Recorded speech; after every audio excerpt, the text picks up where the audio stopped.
Here comes the quickest guide to steaming a perfect milk.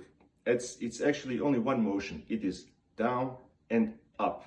Go down to introduce air into the milk, to steam it, to make foam.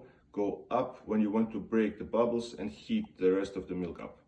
That's it. Let's do it. Purge out the steam one.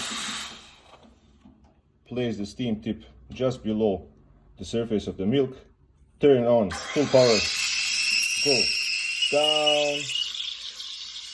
Now we are stretching the milk, introducing air.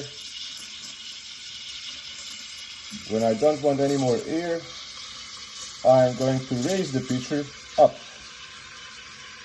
Did you see that, guys? Down and up. That's it. Now the milk is only heating up and breaking the bubbles that have come.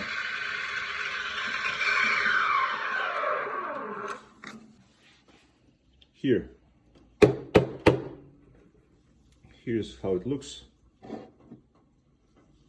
And here's a small flat white for you guys.